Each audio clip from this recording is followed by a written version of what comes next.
राधा, थोड़ी सी चाय मिल सकती है क्या? जी चाचा जी, बस 5 मिनट दीजिए।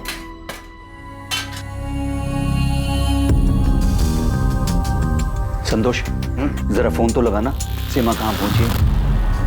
तो ये देखता हूँ। माँ को ऐसा लगता है जो सीमा दीदी बोलेंगी वो मैं मान लूंगी। मैं बच्ची नहीं हूँ सुमन, मुझे अपने सही गलत की पहचान है। कि नम्रता, तुम्हारे मम्मी पापा मेरी मम्मी और बाकी सब लोगों की तरह वही मानेंगे जो सीमा बुआ कहेंगे। आने दो, देखते हैं क्या बोलती हैं। हेलो सीमा, कहाँ पर हो? सब लोग वेट कर रहे हैं तुम्हारा। एक सहेली के घर पे कुछ काम था तो काम खत्म करके आ रही हूँ घर पे। कहाँ पर हो तुम? रास्ते में हूँ मैं तुम्हें। हेलो हेलो सीमा, हेलो।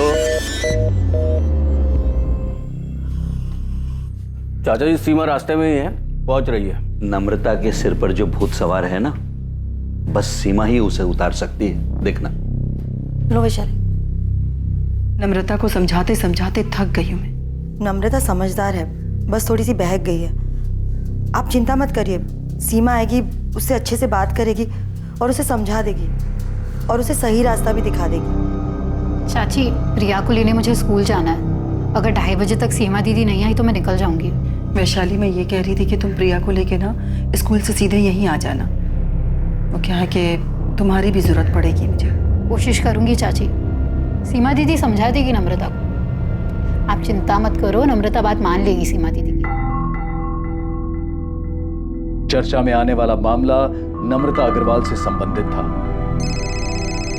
और परिवार की यह मीटिंग 2 रात पहले ही तय हुई जब नम्रता के पिता शिव प्रसाद अग्रवाल ने सीमा साहू को कॉल किया। प्रणाम चाचा जी, कैसे हैं आप? मैं ठीक हूँ सीमा बेटा। परसों मैं और तुम्हारी चाची यहाँ बल्लीपुर से नम्रता को लेकर भोपाल आ रहे हैं। तुम टाइम निकाल कर रखना बेटा। चाचा जी, आप नम्रता को फोन दीजिए, मैं फोन पर बात करती हूँ उससे। ना बेटा, नम्रता थोड़ी अड़ियल हो गई है, तुम सामने बैठकर ही उसे समझाना। ठीक है चाचा जी, आप लोग आ जाइए।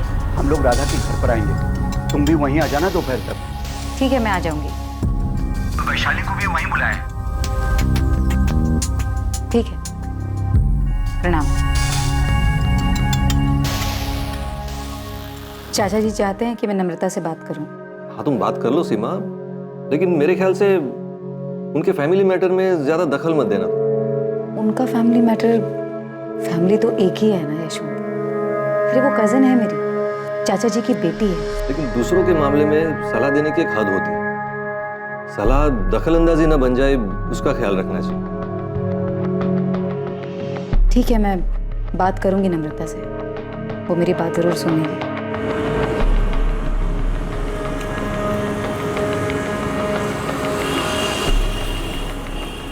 और 21 मार्च को शिव प्रसाद अग्रवाल और लता अग्रवाल अपनी बेटी नम्रता को लेकर सीमा के पास सलाह मशवरे के लिए भोपाल पहुंच गए। मैं तो ऑफिस में हूँ संतोष, मेरी कुछ बात नहीं हुई सीमा से। यशवंत, मेरी 1 घंटे पहले सीमा से बात हुई थी, करीब 1:45 बजे। सीमा ने बोला था कि वो अपनी सहेली के यहाँ पे है और थोड़ी देर में पहुंच जाएगी। 2:15 बज गए हैं, अभी तक आई नहीं वो। उसका फोन भी बंद आ रहा है। मैं देखता हूँ संतोष, लेकिन मुझे पता नहीं सीमा किस सहेली के घर क्यों जाने वाली थी। ठीक है।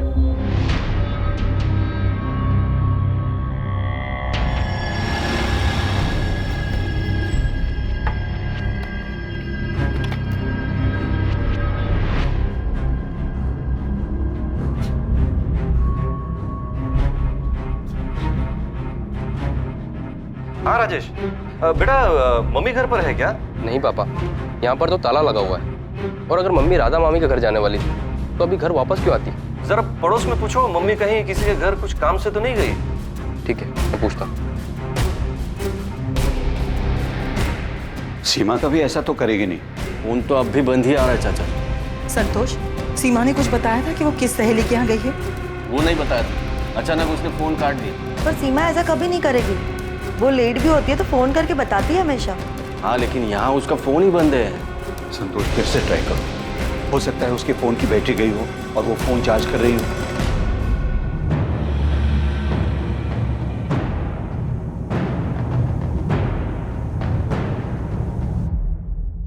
पांडे जी, हॉस्पिटल्स में चेक कराइए कि कहीं कोई एक्सीडेंट का केस वेस तो नहीं आया। सीमा साहू है ना नाम? जी सीमा साहू, 39 साल।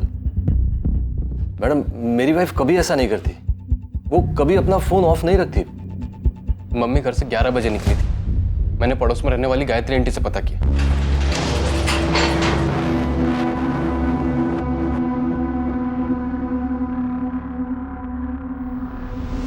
हॉस्पिटल्स में पता करते हैं। वैसे आपने बताया कि उन्होंने किसी संतोष को। जी संतोष, वो सीमा के बड़े भाई के दोस्त हैं, घर वाले जैसे ही हैं। उन्होंने ही बात की थी। और उन्होंने बताया कि वो किसी सहेली के घर पर हैं। आपने वहां पता किया? कौन सी सहेली पता नहीं ना।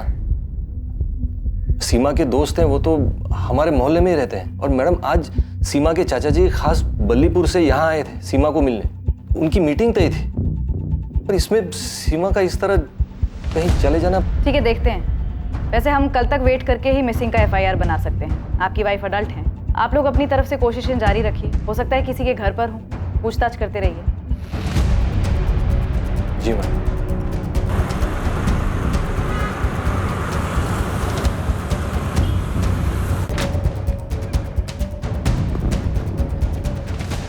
क्या कहा पुलिस ने? अभी तक 3 हॉस्पिटल में चेक कर लिया, कहीं कोई एक्सीडेंट का केस नहीं आया।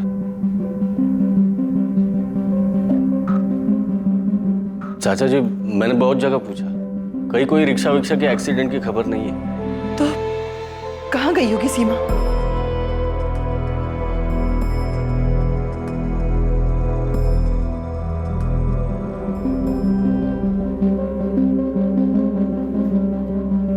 सुमन, ये नम्रता से तेरी बात हो रही थी?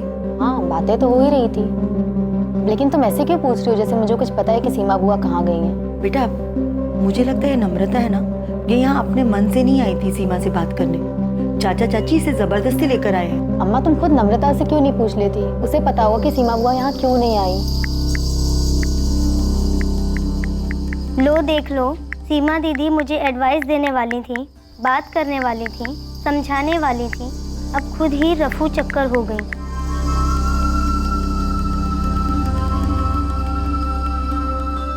मैंने कहा था तुझसे नम्रता, जो होगा अच्छे के लिए ही होगा, टेंशन मत लेना।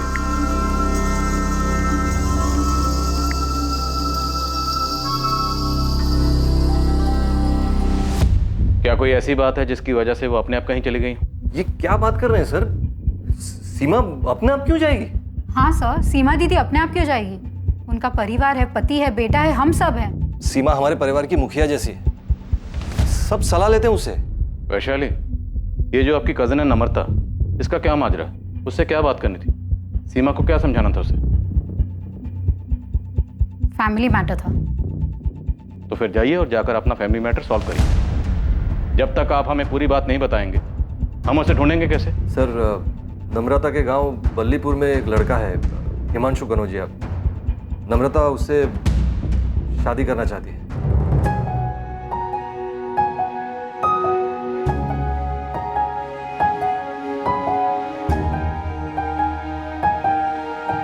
नम्रता, वो है ना तुम्हारे पापा का मजदूर हरीलाल, बड़ी आंखें निकाल के देख रहा था हमें। पक्का वो पापा को जाके चुगली करेगी। तू एक काम कर, तू अपने मम्मी पापा को जाके खुद सामने से बोल दे, मैं भी माँ से बोल देता हूँ कि रिश्ता लेकर पहुँच जाए। हाँ ठीक है, मैं बोल देती हूँ कि मैं हिमांशु कनौजिया से प्यार करती हूँ। जैसे ये बात सुनकर तो मम्मी पापा खुशी से नाचने लगेंगे ना। अब नाचे या फिर तांडव करे, बताना तो पड़ेगा ना मेरी। पापा, मैं हिमांशु से ही शादी करूँ, आप चाहे हाँ कहें या ना। हमारी नाक कटवाएगी तो? नम्रता, इस पूरे जिले में हिमांशु कनौजिया ही मिला तुझे? हाँ, ऐसा कौन सा पहाड़ टूट गया माँ? हिमांशु काम करता है, मेहनत करता है, दिक्कत क्या है? वो हमसे थोड़ा नीचा है, यही दिक्कत है ना। मुझे इससे कोई दिक्कत नहीं। हम कहीं के नहीं रहेंगे बेटा, अगर तू उसके साथ ऐसी हरकत करेगी तो। सर, नम्रता तो एक टांग पर खड़ी थी कि अगर खुशी खुशी उसकी शादी हिमांशु से नहीं करवाई गई ना, तो हिमांशु के साथ भाग जाएगी। सर, इसीलिए तो सीमा के चाचा जी नम्रता को यहाँ लेकर आए थे, ताकि सीमा नम्रता से बात कर सके, उसको समझा सके। सर, सीमा हमारी बड़ी बहन है, सब उनकी बात मानते हैं। वो दोपहर को 1:30 बजे हमारे भाभी राधा के घर आने वाली थी, जहाँ चाचा जी, चाची जी और नम्रता आए हुए थे। लेकिन ये कौन सी सहेली थी जहाँ आपकी पत्नी सीमा गई थी? यही नहीं पता ना सर, पता नहीं सर। चाचा जी बलीपुर से खास सीमा से मिलने यहाँ आए थे। 1:30 बजे मीटिंग तय हुई थी और ऐसे में सीमा कहीं और चली जाए, किसी से मिलने, पता नहीं सर, कुछ समझ में नहीं आ रहा सर। और ये संतोष कौन है जिसने सीमा से फोन पे बात की थी? संतोष हमारे बड़े भाई शंकर भैया के अच्छे दोस्त हैं। शंकर भैया अब नहीं रहे, संतोष परिवार जैसे हैं हमारे। सीमा ने संतोष से कहा कि वो अपनी एक सहेली के यहाँ गई थी। झूठ बोलेगी? सर झूठ क्यों बोलेगी सीमा? किस लिए?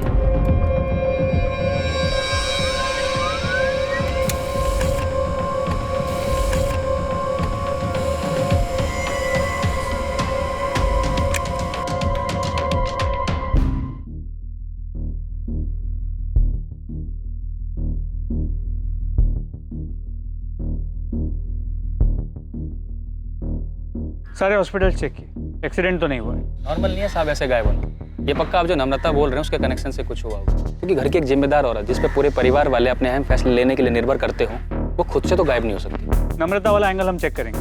वहाँ बल्लीपुर में उसके बॉयफ्रेंड हिमांशु कन्नौजिया से भी बात करेंगे। ठीक है साहब, मैं पता करता हूँ। आप केवल सीमा के फोन के लास्ट लोकेशन मिल जाए तो मुझे इन्फॉर्म कर देना, उस एरिया में ढूंढने में आसानी होगी। कमाल कर रही हैं आप विशाली दीदी।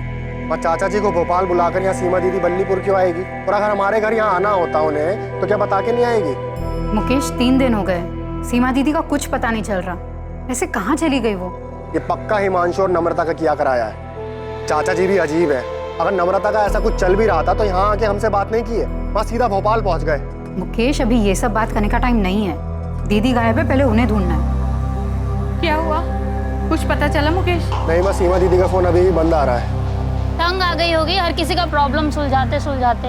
तंग आ भी गई होगी तो क्या जीजा जी और राजेश को छोड़ के चली जाएंगी? बोलो। देखो अब कहाँ मिलती हैं, कहीं तो गई होगी। असलम कुछ नाश्ता बनाऊं? नहीं रहने दो, आज काम कुछ ज्यादा है। मेरी कोई जरूरत हो तो फोन कर लेना। ठीक है, मैं जीजा जी से मिलाती हूँ, परेशान होंगे वो। ठीक है, मिला। मैं निकलता हूँ।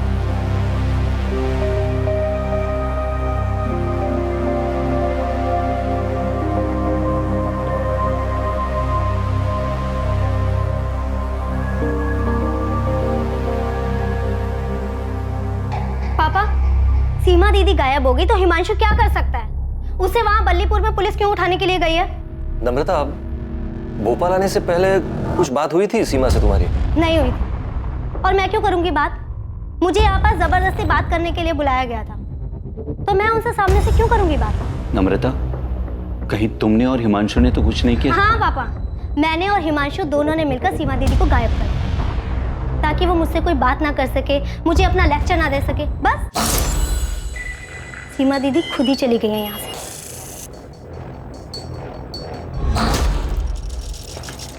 सर, सीमा साहू का फोन 21 मार्च को हाथी चौक एरिया में स्विच ऑफ हुआ। टाइम 1:49। कितने बजे के करीब ही संतोष ठाकुर की सीमा से फोन पर बात हुई। हेलो सीमा, कहाँ पर हो? सब लोग वेट कर रहे हैं तुम्हारा। हाँ सर, संतोष से बात की मैंने। उसने बताया कि सीमा ने अचानक फोन काट दिया। उसने कहा था कि वो अपने किसी सहेली के यहाँ पे है। मैंने पूछा कितना टाइम लगेगा, तो सीमा बोल ही रही थी कि उसका फोन कट गया। आप खुद ही सुन लीजिए। हेलो सीमा, कहाँ पर हो? सब लोग वेट कर रहे हैं तुम्हारा। एक सहेली के घर पे कुछ काम था तो काम खत्म करके आ रही हूँ घर पे। कहाँ पर हो तुम? रास्ते में हूँ मैं तुम्हें। हेलो हेलो सीमा, तुमने ये बातचीत रिकॉर्ड क्यों की? वो मेरा कॉल रिकॉर्डिंग हमेशा ऑन रहता है। संतोष से बातचीत के दौरान फोन कट हुआ और फिर स्विच ऑफ हुआ।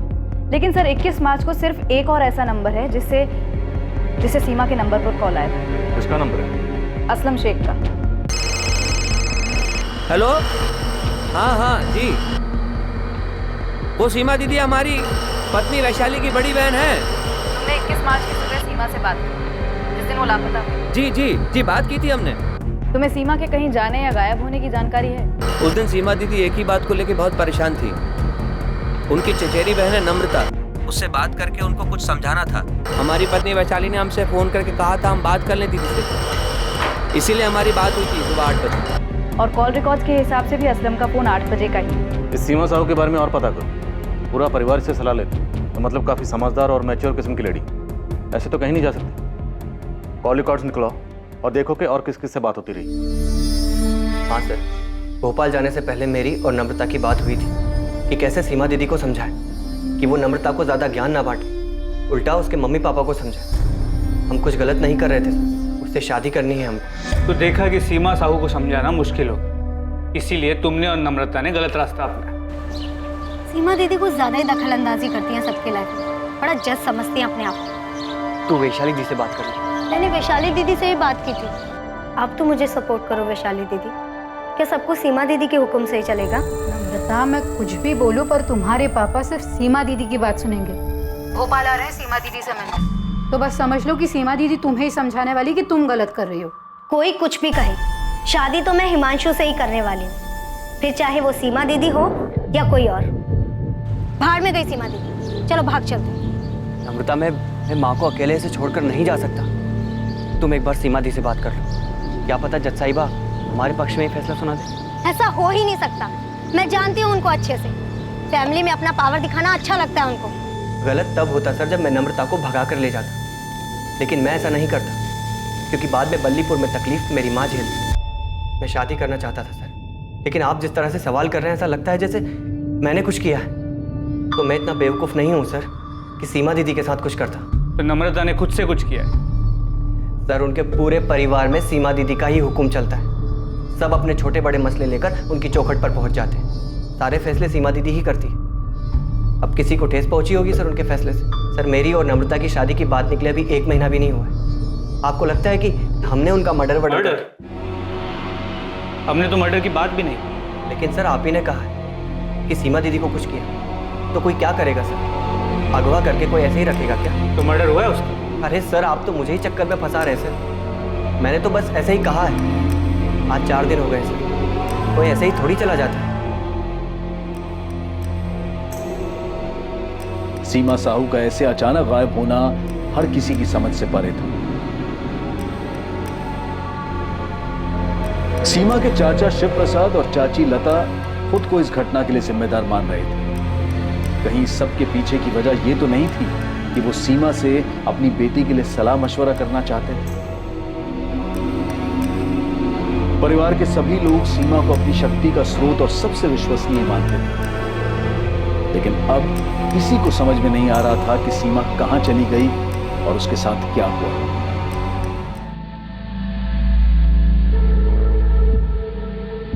हाँ, यही वो लेडी है, पक्का पक्का? दोस्त, कितनी बार बोलूं? हाँ पक्का। हमारे होटल में सीसीटीवी कैमरा भी। यही वो लेडी है जो 21 मार्च को आई थी।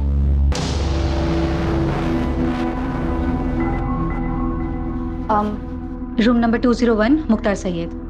आपका नाम? सीमा साहब। 1 मिनट।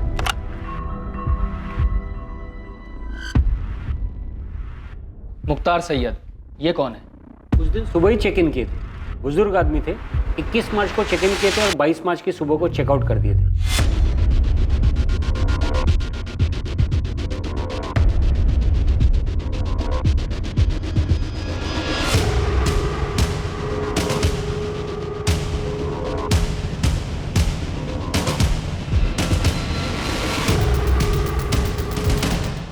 तो ये सीमा साहू रूम नंबर 201 में मुख्तार सैयद से मिलने गई थी?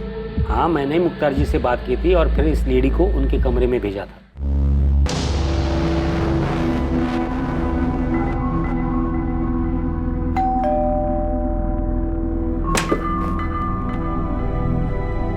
सीमा साहू जी आई है।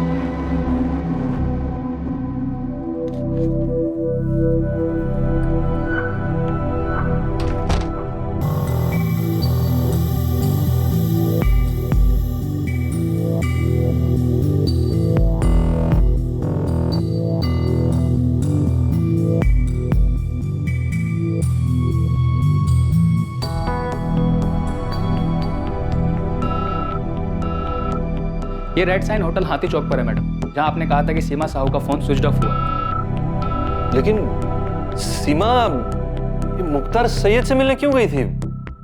कौन है ये मुख्तार सैयद?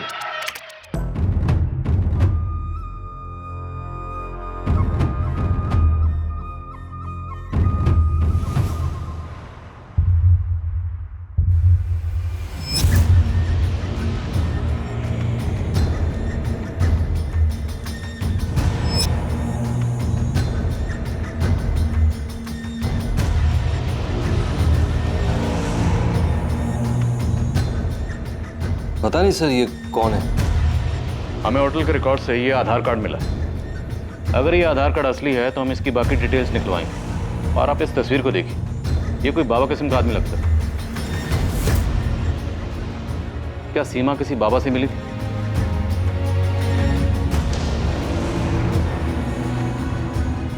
ये जो बुरी ताकतें हैं सीमा, हमें उन पर काबू पाना है।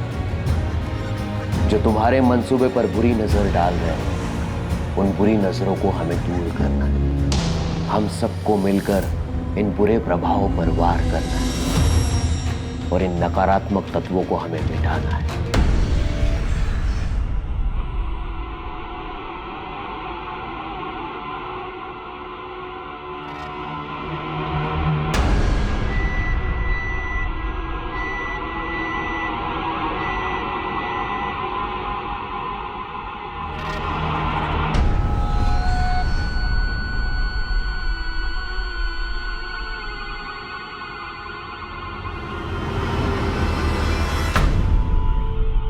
क्या इससे वो सारी बुरी शक्तियां खत्म हो जाएंगी जो आसपास मंडरा रही हैं?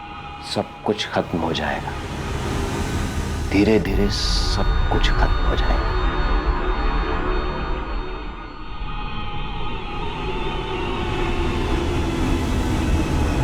सर आप बाबा बाबा की बातें कर रहे हैं, लेकिन सीमा ने कभी इन बातों पर विश्वास नहीं किया।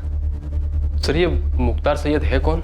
राजेश, सब कुछ तुम्हारे सामने है। तुम्हारी माँ कहाँ गई थी, किससे मिलने गई? सर जो आप आदमी दिखा रहे थे मुख्तार सैयद, सर ये तो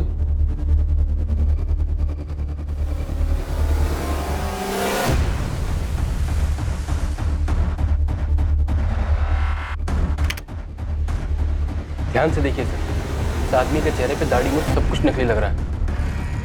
सर ये तो कोई ढोंगी है।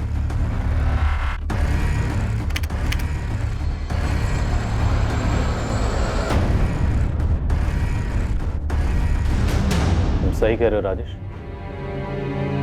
इसकी दाढ़ी मुझ नकली लग रही है। पर इस तरह के आदमी से मिलने के लिए तुम्हारी माँ क्यों गई होगी?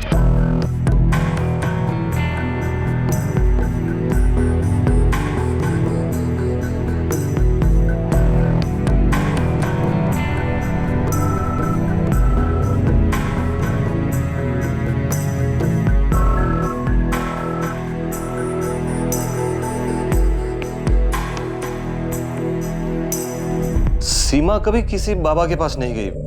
वो सिर्फ गुरु प्रमोद जी की प्रवचन सभा में जाती थी, वो भी हफ्ते में एक बार। मनुष्य को सब कुछ समय पर ही छोड़ देना चाहिए। समय आने पर सभी काम अपने आप होने लगते हैं। प्रकृति का चक्र भी समय के अनुसार ही चलता है। वैशाली, तुम्हारी बहन मुख्तार सैयद से क्यों मिली होगी? मुझे नहीं पता। मैं तो ये भी नहीं जानती कि ये कौन है और दीदी उस दिन वहां क्यों गई, जबकि उस दिन दीदी को नम्रता के मुद्दे को सुलझाना था। तुम्हें किसी पे शक? हम गुरु प्रमोद जी से तो बात करेंगे ही, पर क्या कोई ऐसा है जिस पर आपको शक हो? क्योंकि आपकी पत्नी सीमा को देखकर ऐसा लग रहा है जैसे कुछ ठीक नहीं है। ये देखिए,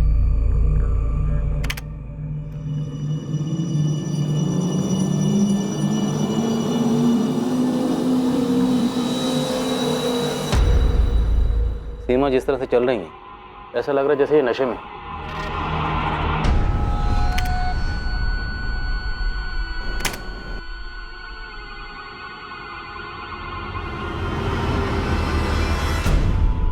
हाँ सर, लग तो रहा है कि नशे में। ऐसा लगता है जैसे इन्हें कुछ दिया गया।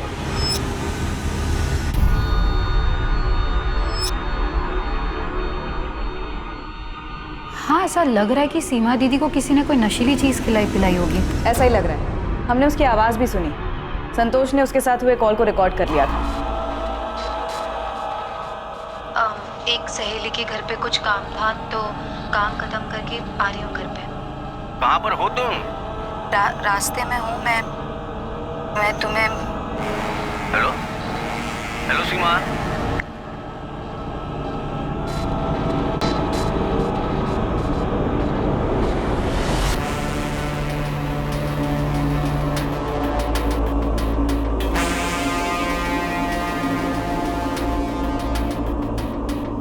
रास्ते में हूँ मैं तुम्हें।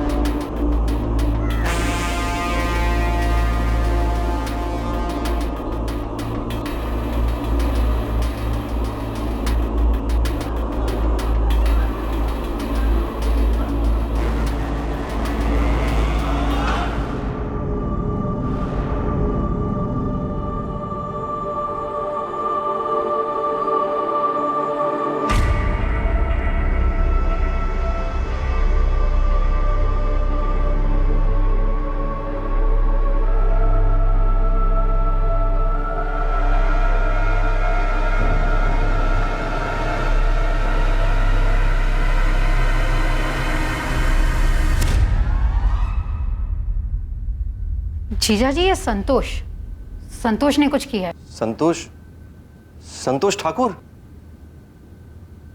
हाँ, उसने दीदी के साथ फोन पर की गई बात की रिकॉर्डिंग क्यों किया होगा उसने ऐसा? सर ये सब कुछ मुकेश मामा ने किया है, उन्हीं का हाथ है इसमें। तुम्हारे मुकेश मामा जो बल्लीपुर में रहते हैं? हाँ। लालू तो इतनी ज्यादा छुट्टी लेगा, एक काम कर, तो हमेशा के लिए छुट्टी ले ले। मामा और मामी दोनों ने मिलकर किया है ये। लेकिन राजेश, तुम्हारी माँ मुख्तार सैयद से मिलने खुद गई हैं। जरूर मामा और मामी ने मिलकर कोई तिगड़म बैठाया है। मामा बहुत गुस्सा है मम्मी पे। जब खेत की सारी देखभाल मैं करता हूँ, अनाज की सारी बिक्री और सब कुछ मैं ही देखता हूँ, और उसमें से जो भी पैसा आता है, तो इतना सारा पैसा मैं हर महीने राधा भाभी को क्यों दूं? मुकेश, क्योंकि वो अकेली हैं। उनके स्वर्गवासी पति शंकर भैया तुम्हारे, मेरे और वैशाली, हम तीनों के बड़े भाई थे। अरे इतनी समझ तो होनी चाहिए तुम में। अच्छा, तो मतलब मेहनत मुकेश करे और खाए सब। अच्छा, मुझे अच्छी तरह पता था मुकेश की जुबान के पीछे ना शब्द तुम्हारे ठूसे हुए हैं। तो मतलब हम वहाँ गांव में बैठकर चक्की पीसते रहे और यहाँ शहर में सब मलाई खाएं। सीमा दीदी, क्यों ना मुकेश को ज्यादा हिस्सा। तुम बीच में मत बोलो। अरे घर हमारे पापा का है, खेत हमारे पापा का है, और मुकेश इस समय जो बात कर रहा है ना, घर और खेत बेचने वाली। तो क्या हमारा हक नहीं बनता गाँव छोड़कर शहर आकर एक बेहतर जिंदगी जीने की? बेशक शहर आओ, लेकिन खेत और घर बेच कर नहीं। मतलब हम अपनी जिंदगी गांव में बैठ के पिसवाएं और आप लोग यहाँ मजे से ठाट से रहो। जो भी हम खेत में मजदूरी करते हैं उसका हिस्सा सबको मिले, लेकिन एक फैसला नहीं कर सकते घर और खेत बेचने का।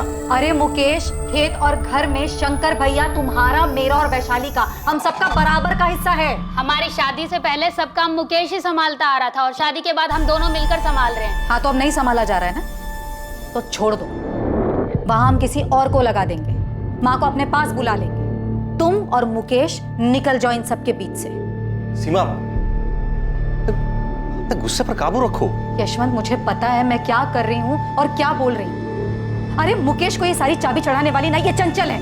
अच्छा, मैंने चाबी चढ़ाई है? मतलब आज तक आप दोनों बहनें मिलके मुकेश को अपने अंगूठे के नीचे दबाकर चलती आई और आज जब मुकेश की जबान चलने लगी तो मैंने चाबी चढ़ाई। चंचल, तमीज में बात करो।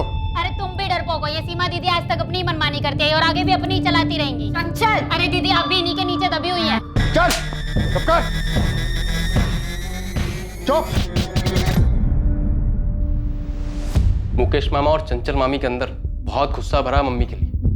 तो तुम्हें लगता है मुख्तार सैयद उनका भेजा हुआ कोई बंदा हो सकता है? संतोष,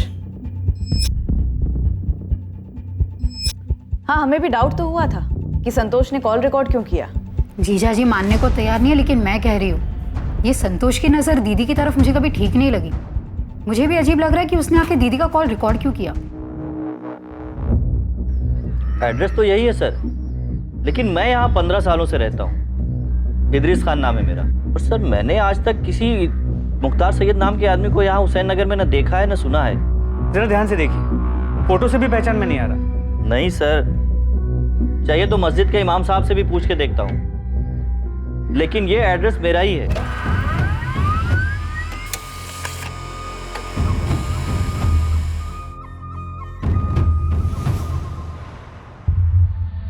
सर, ये आधार कार्ड फर्जी है। ये आधार कार्ड नंबर किसी और के नाम पे रजिस्टर है। इसका किसी भी मुख्तार सैयद नाम के आदमी के साथ दूर दूर तक कोई भी रिश्ता नहीं। सिम कार्ड 19 मार्च को खरीदा गया, लेकिन ना ही उससे कॉल कोई किया गया और ना ही कोई कॉल आया उसका। यही वो नंबर है जिसके डॉक्यूमेंटेशन के लिए आधार कार्ड इस्तेमाल हुआ? जी सर, लेकिन फर्जी है। पर ऐसे किसी भी फर्जी मुख्तार सैयद से मिलने के लिए सीमा साहब क्यों जाएगी? सर कोई तो वजह होगी। सीसीटीवी कैमरा में साफ दिख रहा है कि सीमा वहाँ मुख्तार से मिलने गई थी। अब वो खुद से गई थी या किसी के इशारे पे गई, पर वो वहाँ गई थी, तो कोई तो वजह होगी। ये आप बार बार क्यों पूछ रहे हो कि मैंने सीमा का कॉल रिकॉर्ड क्यों किया?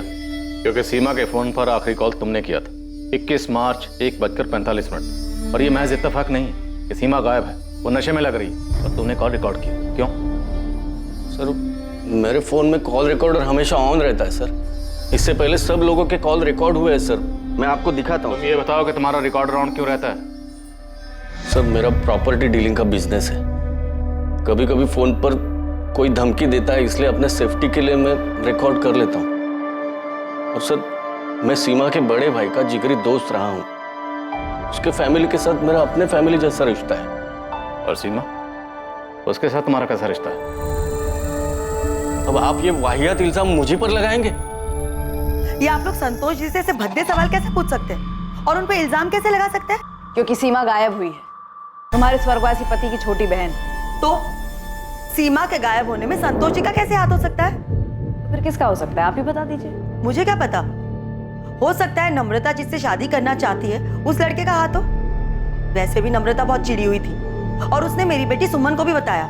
क्या बताया था? मैं तो कहती हूँ अच्छा है सीमा दीदी कहीं बिजी हो जाए और यहाँ पर आए ही ना, इससे तुम्हारी प्रॉब्लम सॉल्व हो जाएगी। अरे बात करो ना उनसे। नहीं करनी मुझे उनसे बात। क्यों हर फैसला सब लोग उनसे पूछ कर लेते हैं? अब मैं 20 साल की हो गई हूँ, मैं अपने सही गलत के फैसले खुद ले सकती हूँ। नम्रता ऐसा कह रही थी, पर अम्मा क्या नम्रता उस हिमांशु के साथ मिलकर ऐसा कुछ करेगी कि बुआ? देखिए संतोष जी भले आदमी हैं और हमारे परिवार को अपना परिवार मानते हैं। हमें पूरा शक है कि सीमा के गायब होने में किसी अपने का ही हाथ है, इसलिए पूछताछ तो हम सबसे करेंगे राधा जी, और अब तो FIR भी बन चुका है। संतोष जी भले आदमी हैं और हमारे परिवार को अपना परिवार मानते हैं। हमें पूरा शक है कि सीमा के गायब होने में किसी अपने का ही हाथ है, इसलिए पूछताछ तो हम सबसे करेंगे राधा जी, और अब तो FIR भी बन चुका है। मैं क्यों अपनी दीदी के साथ कुछ करूंगा? तूने जो कुछ भी किया है उसकी वजह है तेरे पास मुकेश। अरे आप लोग क्या बात कर रहे हैं? मुकेश तो अपनी दीदी के सामने भीगी बिल्ली बनकर रहता है। और तुम सबसे आंख मिला के बात करती हो। हाँ करती हूँ, और आपसे भी करूंगी अगर आप लोग हम पर गलत आरोप लगाएंगे तो। पर मेरी बेटी कहाँ है? कहाँ चली गई वो? माँ जी पिछले 7 दिनों से हम भी उसे ढूंढने की कोशिश कर रहे हैं, लेकिन अब तक हम उसे ढूंढ नहीं पाए, और इसी सिलसिले में मुकेश और चंचल को पूछताछ के लिए ले जा रहे हैं। लेकिन सर 21 मार्च को मैं यहीं गाँव में था। और आपके पास सबूत क्या है कि मुकेश ने यहाँ गाँव में बैठकर कुछ कराया हो? सबूत तो फिलहाल हमारे पास तुम्हारे खिलाफ भी नहीं है, इसीलिए पूछताछ बोल रहा हूँ। अगर सबूत होता तो इतने प्यार से बात नहीं करता। आपको पक्का हमारा नाम यशवंत जीजा जी ने दिया होगा। दिया जिसने भी हो, वजह तुम्हारे पास थी मुकेश। वजह किसके पास नहीं है सर, सभी तो सीमा दीदी के थाक से थक चुके थे, खुद यशवंत जीजा जी भी। ये नहीं बताया उन्होंने? सीमा साहू की थाक से? तुम्हारी ये बड़ी बहन क्या कोई गैंग लीडर थी? गैंग लीडर का तो पता नहीं सर, लेकिन हम सब भाई बहन, उनका पति, उनका बेटा राजेश, सब पर उनकी धाक थी। घर में सबसे बड़ी थी वो, इसलिए पापा जी ने सारी कमान उनके हाथ में दे दी। सब पर राज चलाती थी वो। ये क्यों नहीं बताया यशवंत जीजा जी ने आपको? सीमा, कभी कभी तुम्हारा दूसरों की जिंदगी पर हावी होना दखल अंदाजी की हद तक चला जाता है। यशवंत, अगर मैं फैसले लेना बंद कर देती हूँ तो सबकी जिंदगी बिखर गई होती अब तक। ये तुम्हारी गलतफहमी है सीमा। दूसरों के बारे में फिक्र करना अच्छी बात है। लोग जब तुम्हारे पास सलाह मशवरा करने आते हैं वो अलग बात है, लेकिन जब तुम दूसरों की जिंदगी में सही गलत के फैसले लेने बैठ जाती हो ना, वो गलत है। यशवंत, जो इंसान फैसला लेता है उसे सही गलत का पता नहीं होता। वो बस एक फैसला लेता है और उस एक फैसले को सही बनाने की कोशिश करता है, उसे सही दिशा देता है। मैं भी बस वही कर रही हूँ। सीमा, हर एक का नजरिया तुम्हारे जैसा नहीं होता। तुम्हारा फैसला किसी के लिए गलत भी हो सकता है, और अगर कभी किसी को तुम्हारा फैसला ज्यादा गलत लग गया ना, तो वो कुछ बहुत गलत कर सकता है। और सिर्फ जीजा जी ही क्यों, उनका बेटा राजेश, वो भी चिढ़ता है अपनी माँ से। मम्मी, मैं 18 साल का हो चुका हूँ। मेरे फोन में और मेरा बैग में ताक झाक करना बंद करो। मुझसे इस तरह से बात करने की हिम्मत कैसे हुई तेरी? तो क्या करूं मम्मी? मैं दूसरों की तरह तुम्हें अपनी जिंदगी के फैसले नहीं लेने दे सकता। सॉरी, ये मेरी जिंदगी और इसे मैं अपने हिसाब से जीना चाहता हूँ। प्लीज मुझे जीने दो। वैशाली, अब तू मुकेश की तरफदारी करना बंद कर और अपना घर संभाल, ठीक है? तुम समझती क्या हो अपने आप को दीदी? किसी भी बात पे मुझे ही ताना मारोगी? वैशाली, तुम्हें सही गलत की परख नहीं है। हाँ हाँ, भगवान ने हमारे हिस्से की भी सही गलत की समझ तुम्हें ही दी है। तुम जीजा जी को तो कुछ बोलने देती हो नहीं, और यहाँ मुझे लेक्चर देती हो कि मैं अपना घर संभालूं। सीमा, मुझे चेक मिला, लेकिन हर महीने तुम जितना भेजती हो उससे ज्यादा है इस बार। हाँ भाभी। अच्छा, सुमन को जो एक्स्ट्रा क्लासेस ज्वाइन करनी थी ना उसके कोर्स के लिए, उसे ज्वाइन करने दीजिए। हमारी सुमन पढ़ाई में बहुत अच्छी है भाभी, और शंकर भैया भी तो चाहते थे ना उसे खूब पढ़ाना। सीमा, कितना ख्याल रखती हो तुम हमारा। हमारी हर छोटी से छोटी बात तुम्हें याद है। और सिर्फ मैं नहीं, आप भी हर छोटी से छोटी चीजों का ध्यान रखती हैं, और सिर्फ मेरी नहीं, पूरे परिवार की। फिर मेरा भी तो इतना फर्ज बनता है ना। इतना प्यार दिया ना तुमने कि मुझे कभी उनकी कमी का। भाभी, आप हमारे ही परिवार का हिस्सा हैं। और सर लिख के ले लो, सिर्फ राधा भाभी हैं जो सीमा दीदी के गुणगान गाएंगी, क्योंकि जब उन्हें पैसे मिलते हैं तो वो आंख भी मूंद लेती है। किससे आंख मूंद लेती है राधा? वही जो चल रहा है सीमा दीदी और संतोष भैया के बीच।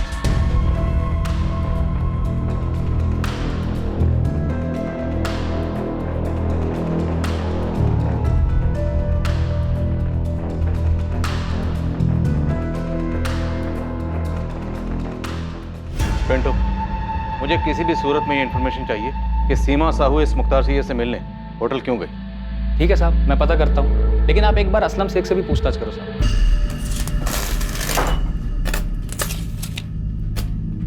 हे हाशिम, इधर आ।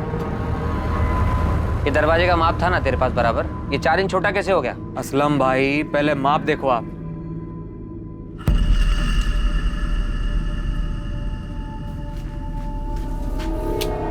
ये शमशेर ने यही माप दिया था।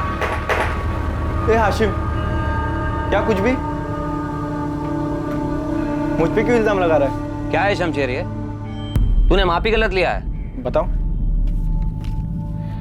तो इस असलम शेख का नाम कहीं इसलिए तो नहीं ले रहा क्योंकि असलम शेख भी मुसलमान है और ये मुख्तार सैयद भी? नहीं साहब, क्या आप भी धर्म की बात को बीच में लेके आ रहे हैं? मैंने असलम शेख का नाम इसलिए लिया है क्योंकि वैशाली उसकी दूसरी बीवी है, एक चिढ़ खाई हुई पहली बीवी है, फौजिया। अगर खाने की चीज को दोबारा ऐसे फेंका ना तो 2 थप्पड़ लगाऊंगी। अब जाओ, खुद साफ करो, उठाकर प्लेट में रखो और खाओ। पापा भी तो ऐसी प्लेट फेंकते हैं। पापा जैसे बनोगे तुम? पापा जैसे बनोगे तुम? हाँ? तुम भी तो उनके जैसे मुझे मारती हो। वो तुम्हें मारते हैं और तुम मुझे मारती हो। साहब, इस फैमिली में बहुत कुछ प्लास्टिक पेंट चढ़ा हुआ है। ये फौजिया नफरत करती थी वैशाली से और उससे भी ज्यादा सीमा साहू से, क्योंकि सीमा ने ही वैशाली और असलम शेख की शादी के लिए मंजूरी दी। फौजिया के पति को घर से छीन के लेके आ गई थी। सर, 5 कांस्टेबल्स को हाथी चौक से लेकर राधा के घर और सीमा के घर तक 10 बार दौड़ा चुके। इन दोनों इलाकों में किसी ने भी 21 मार्च के दिन सीमा को घर वापस आते या कहीं और देखे जाने की कोई जानकारी ही नहीं। आज पूरे 7 दिन वो इतने दिनों तक सीमा को छुपा के रखेगा? साहब, ये लेडी परिवार के अंदर ही सबके रास्ते में आ गई। मुझे तो ऐसा लग रहा है किसी ने इसको रास्ते से हटाया।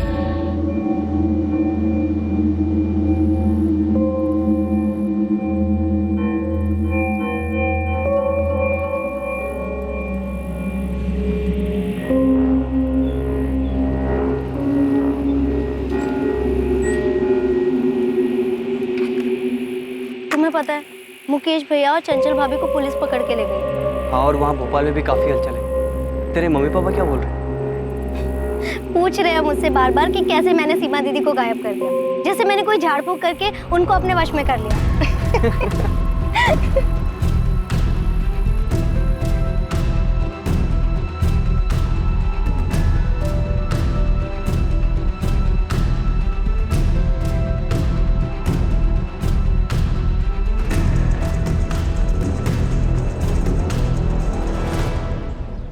ईशा, हम दोनों को कोई भी अलग नहीं कर सकता, कोई भी नहीं। राजेश, मैं तुमसे एक सीधी सी बात पूछना चाहती हूँ। अब हाँ, पूछो ना। तुमने अपनी माँ के साथ क्या किया?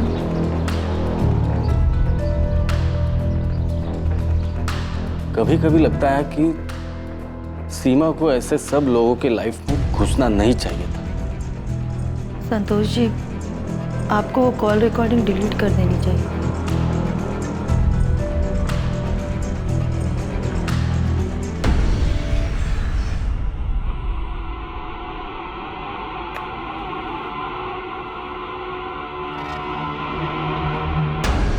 ये तुम्हारी हर परेशानी को खत्म कर देगा सीमा।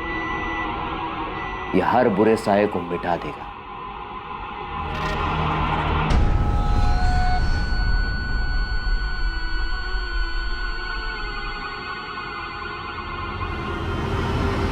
हमें सबसे अलग अलग पूछताछ करनी होगी सर। सबको कोई ना कोई शिकवा रहा है इस सीमा साहू से। सर मुझे इस बात का डर है कि शायद हम सीमा साहू को जिंदा ना पाए। मुझे भी यही लग रहा है। ऐसा लगता है कि सीमा साहू को बुरी तरह से किसी जाल में फंसाया गया और ये जाल उसके किसी अपने नहीं बिछाए। सीमा साहू एक दृढ़ महिला थी। वो ऐसी बिल्कुल नहीं थी कि इतनी आसानी से कोई गलत कदम उठाए और मुख्तार सैयद जैसे फर्जी आदमी से मिलने चली जाए। जी सर, बिल्कुल किसी अपने ने ही धोखा दिया है सीमा को, या फिर ये भी हो सकता है कि सारे अपनों ने मिलकर साजिश रची ताकि हमें कोई सुराग ना मिले। वाह मुकेश, पुलिस की गाड़ी में तो तुम्हारे तेवर ही कुछ अलग थे। तुमने तो सारा चिट्ठा ही खोल दिया सबका। तुम्हें लगता है पुलिस हमारा भरोसा करेगी? यही तो प्रॉब्लम है ना तुम्हारे साथ। सीमा दीदी ने ना तुम्हें खुद पर ही भरोसा ना करने लायक बनाकर छोड़ा। अरे कॉन्फिडेंस दिखाओ, थोड़ा कॉन्फिडेंस।